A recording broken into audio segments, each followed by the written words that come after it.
Hello students, in this class we will learn concavity or convexity of the curve. A curve is said to be concave downwards on the interval AB if all the points of the curve lie below any tangent to it on that interval. Okay, so suppose this is the interval and this is any tangent. So if we draw any tangent, okay, on this curve, any point. So all the points of the curve will lie below this tangent. If this happens, then we can say that this is concave downward curve, or it is convex upwards, this convex side. Okay. And similarly, we can talk about concave upwards. So if all the points of the curve lie above a tangent drawn on it during a given interval, okay, then it is a concave upward curve.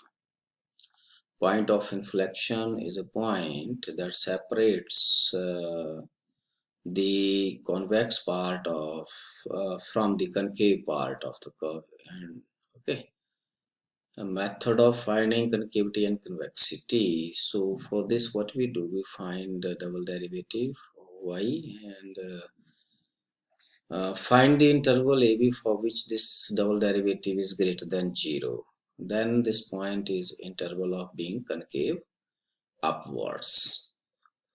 And if this double derivative less than 0, then this AB is the interval of being concave downwards. Okay. So now what is the method of finding the points of inflection? Find double derivative, find the values of x which satisfy this equation, and also find the values of x if any where this double derivative does not exist. Such points, say these are x equal to a, b or c and so on, are the possible points of inflection. Number 3, when x is equal to a will be a point of inflection if either this double derivative changes sign at x equal to j, or this triple derivative exists and is non-zero at this one, okay, at x equal to a. So taking up very simpler questions, okay, so that the origin is point of inflection of the curve y equal to x raised to 1 by 3.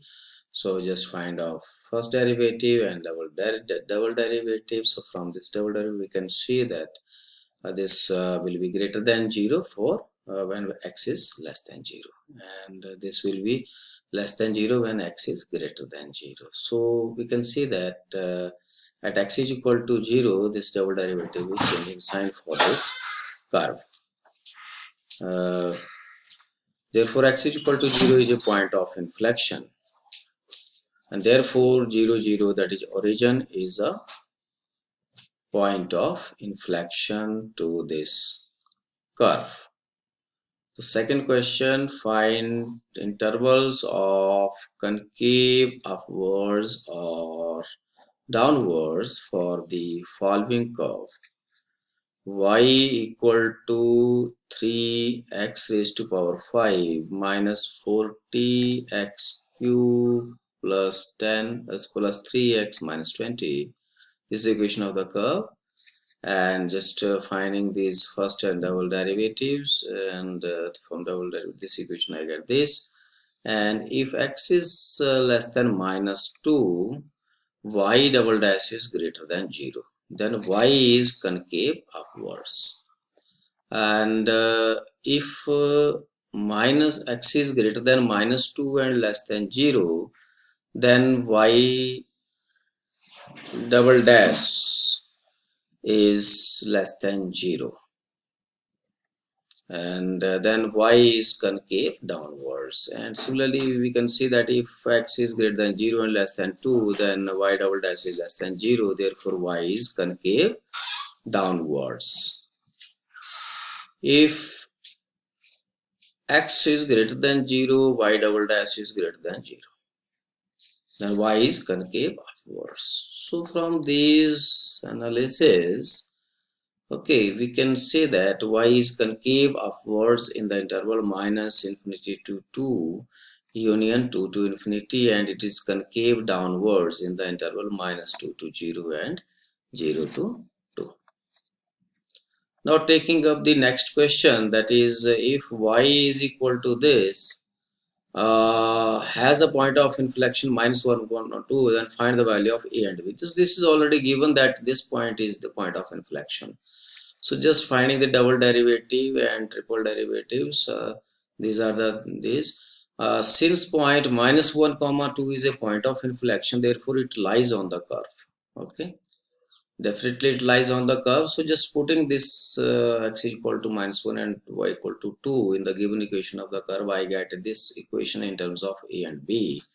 And similarly y double dash is 0 at point of inflection, so just putting this y double dash equal to 0, okay, we get a second equation in terms of a and b. And now solving these two equations simultaneously, we get the values of a is equal to 1 and b is equal to 3, which was required.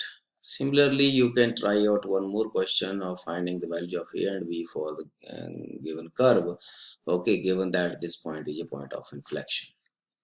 So this was what I wanted to tell you people. So you can try out more questions. I shall provide you more exercises, or you can refer to the book provided to you. Okay, thank you.